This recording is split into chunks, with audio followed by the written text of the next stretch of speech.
Hello friends, welcome to target online exam. आज हम discuss करेंगे साइंस। आप सभी लोग वीडियो को लास्ट तक जरूर देखिएगा। यहाँ पर आप सभी को ऐसे क्वेश्चंस देखने को मिलेंगे जो रिसेंट ही आपके एग्जाम में पूछे गए हैं। तो चलिए स्टार्ट करते हैं। और चैनल पर पहली बार विजिट करें तो प्लीज आप सभी लोग चैनल सब्सक्राइब करके बेल आइकन प्रेस कर लीजिएगा। इससे नोटिफिकेशन आप सभी को मिलता रहेगा। क्वेश्चन फर्स्ट दिया है कि गैलीलियो के गिरते वस्तु के नियम को और किस नाम से जाना जाता है। गति का नियम है, न्यूटन का पहला नियम है, या न्यूटन का दूसरा नियम है, या न्यूटन का तीसरा नियम है। आप सभी को पता होगा कि गैलीलियो के नियम को और किस नाम से जानते हैं, तो न्यूटन का पहला नियम है। और ये क्वेश्चन आप सभी का बीपीएससी टीआरई 2 में पूछा गया है कि जो न्यूटन का पहला नियम है इसे और अन्य किस नाम से जानते हैं, तो इसे जड़त्व के नियम से भी जानते हैं। जड़त्व के नियम से भी जानते हैं। जड़त्व का नियम क्या है, या आप कह सकते हैं कि जो न्यूटन का पहला नियम है वो क्या है। तो देखिए, पहला नियम जो है, बल क्या है, आप सभी को पता है बल एक बाह्य कारक है। बल क्या है, एक बाह्य कारक है। जब तक आप किसी वस्तु पर बल नहीं लगाएंगे तब तक वह वस्तु किस अवस्था में होगी, विराम की अवस्था में होगी। ये किस नियम पर आधारित है, तो न्यूटन के पहले नियम पर आधारित है। पहला नियम क्या है, जड़त्व का नियम कहलाता है। इसे गैलीलियो के नियम से भी जानते हैं। आपसे एक क्वेश्चन ये पूछा गया था न्यूटन के द्वितीय नियम से संबंधित, F बराबर ma, ये किस नियम से संबंधित है, तो न्यूटन के द्वितीय नियम से संबंधित है। बल का मात्रक क्या होता है, तो आप सभी को पता है कि बल का मात्रक न्यूटन होता है। बल का मात्रक क्या होता है, न्यूटन होता है। किस पद्धति में होता है, पद्धति भी पूछी गई थी, तो SI पद्धति में बल का मात्रक न्यूटन होता है। और यहाँ पे ध्यान रखिएगा, 1 किलोग्राम बराबर कितना होता है, 1 किलोग्राम भार बराबर, 1 किलोग्राम भार बराबर कितना होता है, 9.8 न्यूटन होता है। ठीक है, ध्यान रखिएगा, क्वेश्चन पूछा गया है। इसके बाद में हम बात करते हैं न्यूटन के तीसरे नियम पर। और आप सभी को पता है कि भार का मात्रक क्या होता है। भार का मात्रक क्या होता है, भार का मात्रक भी क्या है, न्यूटन है। भार का मात्रक क्या है, न्यूटन है। तृतीय नियम आप सभी को पता होगा। तृतीय नियम क्रिया प्रतिक्रिया का नियम है। और यहाँ पर एक सूत्र ये पूछा गया था आपके एग्जाम में बीपीएससी टीआरई 2 में, संवेग, द्रव्यमान और वेग में क्या संबंध है। संबंध से क्वेश्चन पूछा गया था। संवेग p है, द्रव्यमान m, वेग यहाँ पे वेलोसिटी हो जाएगा, तो संवेग p है और द्रव्यमान m है, वेग v है। p बराबर m इंटू v। ठीक है, p बराबर क्या है, m इंटू v। यहाँ पे ध्यान रखिएगा। और आपसे एक क्वेश्चन ये भी पूछा गया था आवेग के बारे में, पेपर उठा के आप सभी लोग जरूर देखिएगा। तब बीपीएससी टीआरई फर्स्ट 2 और 3 में ये सभी क्वेश्चंस पूछे गए हैं।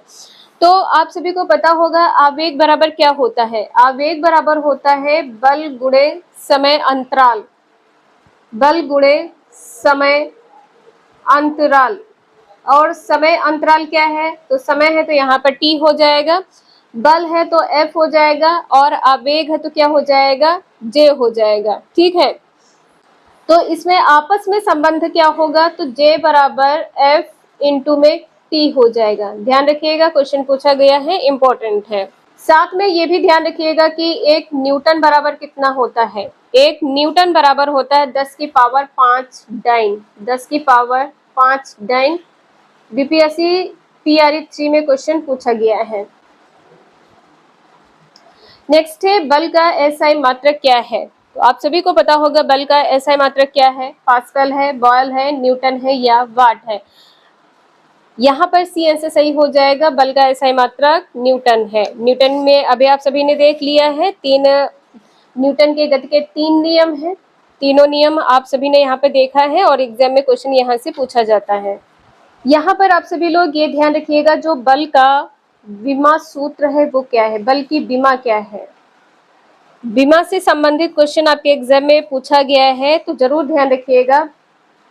MLT-2 इसकी विमा है बल की। और बल का SI मात्रक क्या है? तो बल का जो SI मात्रक है वो क्या हो जाएगा? किलोग्राम, किलोग्राम मीटर पर सेकंड स्क्वायर या मीटर सेकंड माइनस 2। आपका एक क्वेश्चन ये पूछा गया था, एक प्रकाश वर्ष बराबर क्या है? ध्यान रखिएगा, एक प्रकाश वर्ष बराबर क्या है? तो 9.46 गुणे में 10 की पावर 15 मीटर। एक प्रकाश वर्ष किसके बराबर है? तो 9.46 इंटू 10 की पावर 15 मीटर के बराबर होती है। नेक्स्ट है, जब किसी बॉडी का वेग 2 गुना कर दिया जाता है तो क्या होता है? तो यहाँ पर आपका आंसर क्या सही होगा? इसका त्वरण 2 गुना हो जाता है, या इसका जो काइनेटिक एनर्जी होती है 2 गुनी हो जाती है, या इसका संवेग 2 गुना हो जाता है, या पोटेंशियल एनर्जी जो होती है यह 2 गुना हो जाता है। तो आपका आंसर यहाँ पर सी सही हो जाएगा। जो इसका वेग होगा वो संवेग जो होगा वो 2 गुना हो जाएगा। नेक्स्ट है, निम्नलिखित में से क्या रैखिक बल के संरक्षण के आधार पर कार्य करता है? तो यहाँ पर आपका फोर्थ का आंसर क्या सही हो जाएगा? हेलीकॉप्टर है, विमान है, रॉकेट है या जेट है? आपका जो आंसर है यहाँ पर डी सही हो जाएगा, जेट है। रैखिक बल के संरक्षण के आधार पर क्या कार्य करता है? जेट। नेक्स्ट है, निम्नलिखित में से क्या वेक्टर परिणाम है? वेक्टर परिणाम यहाँ पर बताना है क्या होगा? गति है, वेग है, बल आघूर्ण है या विस्थापन है? तो यहाँ पर जो आपका आंसर है वो बी सही हो जाएगा, वेग। वेग कैसी राशि है? आप सभी को पता है सदिश राशि है। वेग कैसी राशि है? सदिश राशि है। वेग है, विस्थापन है, ठीक है, वेग है, विस्थापन है, बल है, ठीक है, ये कैसी राशियां हैं? सदिश राशियां हैं, सदिश राशियां हैं। इसके बाद में रेखीय संवेग, रेखीय संवेग ये कैसी राशि है? सदिश राशि है। सदिश राशि, अदिश राशि क्वेश्चन आपके एग्जाम में पूछा गया है तो आप लोगों को पता होगा। कोणीय विस्थापन क्या है? ये भी सदिश राशि है, ठीक है, ये भी क्या है? सदिश राशि है। कोणीय विस्थापन है और कोणीय वेग ये क्या है? सदिश राशि है। इसके बाद में क्या हो जाएगा? त्वरण, त्वरण कैसी राशि है? सदिश राशि है। बल आघूर्ण सदिश राशि है। तो इम्पोर्टेंट क्वेश्चन है, ध्यान रखिएगा। और यदि हम यहाँ पर बात करें द्रव्यमान, द्रव्यमान, घनत्व, आयतन, आयतन, कार्य, समय और चाल, ये सभी कैसी राशियां हैं? अदिश राशियां हैं। ये सभी अदिश राशियां हैं, तो आप सभी लोग ध्यान रखिएगा। इसके बाद में नेक्स्ट क्वेश्चन है, एक समान गति वाला पिंड त्वरित नहीं होता है या त्वरित हो जाता है, हो सकता है, हमेशा त्वरित होता है या एक समान वेग होता है? तो यहाँ पर आपका आंसर क्या सही होगा? जो एक समान गति वाला पिंड है यह त्वरित हो सकता है, ठीक है, बी आंसर यहाँ पर सही हो जाएगा। किस प्रकार से होगा? जो समान गति होती है इसमें त्वरण उत्पन्न नहीं होता है, ठीक है, इसमें क्या होगा? समान गति वाले पिंड में त्वरण उत्पन्न नहीं होता है, ठीक है, नहीं होता है। किसी वस्तु का जो वेग होता है, वेग परिवर्तन की दर, उस वस्तु का त्वरण कहा जाता है। यहाँ पे ध्यान रखिएगा, किसी वस्तु के वेग परिवर्तन की दर को क्या कहते हैं? किसी वस्तु के वेग परिवर्तन की दर को क्या कहते हैं? वेग परिवर्तन की दर को क्या कहते हैं?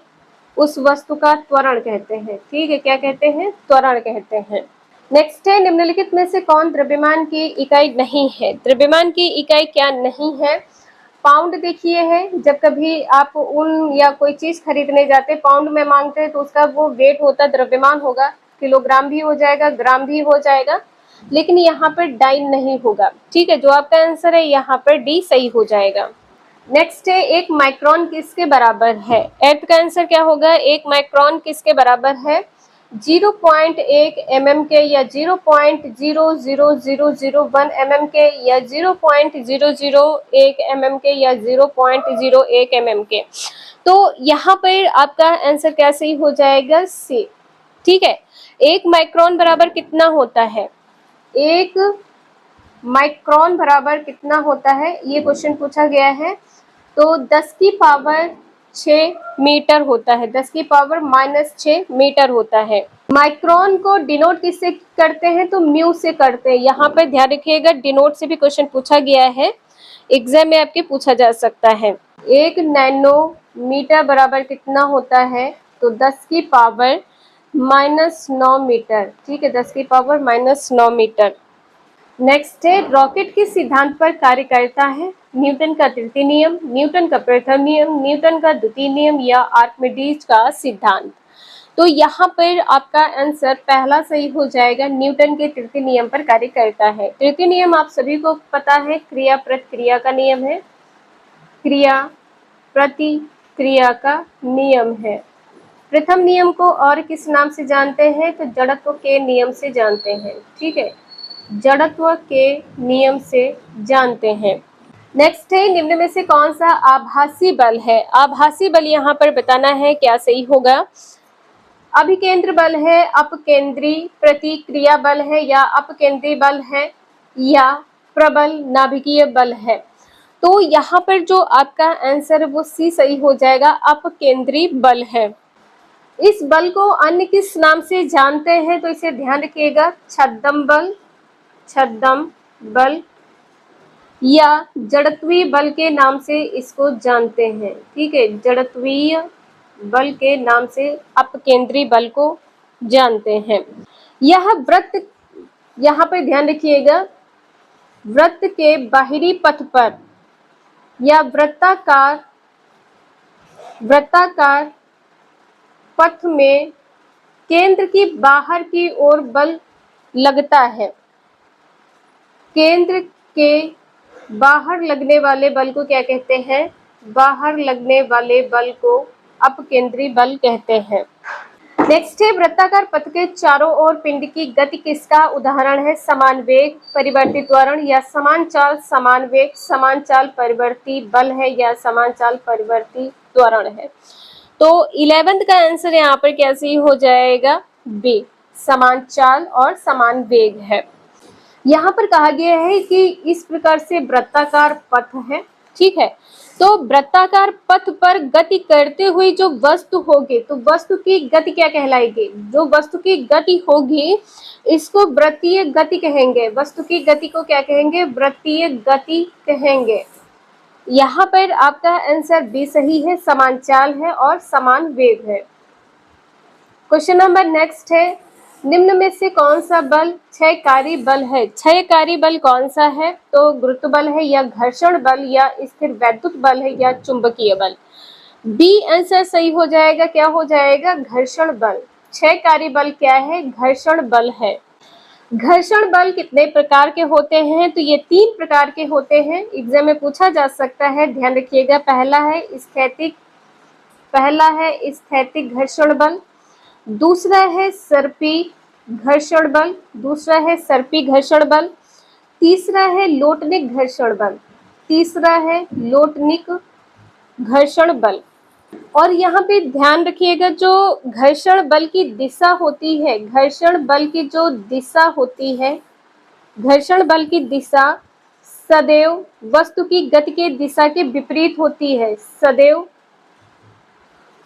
वस्तु के गति की विपरीत दिशा में होगी। ठीक है, यदि वस्तु की गति ऊपर है तो घर्षण बल की दिशा क्या हो जाएगी? नीचे हो जाएगी। इस प्रकार से आप सभी लोग ध्यान रखिएगा। क्वेश्चन नंबर नेक्स्ट है, एक कण समय की बराबर अवधि में एक वृत्ताकार पथ के गिर्द बराबर दूरी तय करता है, उसका एक समान होगा क्या? वेग, चाल, त्वरण या संवेग? तो यहाँ पर आपका आंसर क्या हो जाएगा? संवेग। एक कण समय की बराबर अवधि में वृत्ताकार पथ के इर्द गिर्द बराबर दूरी क्या है? तय करता है। ठीक है, बराबर दूरी तय करता है। तो इसका एक समान क्या होगा? संवेग। ध्यान रखिएगा, डी आंसर सही है। जो इसकी चाल होगी ये भी ध्यान रखिएगा, जो इसकी चाल होगी एक समान बनी रहेगी। चाल क्या होगी? एक समान बनी रहेगी, एक समान बनी रहेगी। कण की जो दिशा होगी ये क्या होगी? परिवर्तित होती रहेगी, परिवर्तित होती रहेगी। ध्यान रखिएगा। एक बार फिर से आप लोग यहाँ पे देख लीजिए कि वृत्ताकार पथ पर गतिमान कोई भी कण है, ठीक है, मान लीजिए ये कण है यहाँ पर और इस दिशा में इस प्रकार से चल रही है, तो इसकी दिशा लगातार बदलेगी, ठीक है, दिशा लगातार बदलेगी। ध्यान रखिएगा, डी आंसर सही है। नेक्स्ट है, गुरुत्व की क्रिया के अंतर्गत मुक्त रूप से गिर रही वस्तु का भार है। तो यहाँ पर क्या होगा? वस्तु का भार अधिकतम होता है या न्यूनतम होता है या परिवर्ती होता है या शून्य होता है? तो आपका जो आंसर है वो डी सही हो जाएगा, शून्य होता है। शून्य क्यों होगी ये भी यहाँ पे ध्यान रखिएगा। तो गुरुत्वीय त्वरण का जो मान होगा वो शून्य होगा, जिसके कारण यहाँ पर गुरुत्व की क्रिया के अंतर्गत जब आप मुक्त रूप से कोई पिंड गिराते हैं तो वस्तु का जो भार होगा वो भी शून्य हो जाएगा। तो कारण यहाँ पर क्या है? गुरुत्वीय त्वरण क्या होगा? शून्य। गुरुत्वीय त्वरण शून्य होने के कारण। आज के लिए इतना ही, मिलते हैं नेक्स्ट क्लास में। वीडियो यूजफुल लगे लाइक करें, चैनल सब्सक्राइब करें एंड शेयर करें। Thank you for watching this video.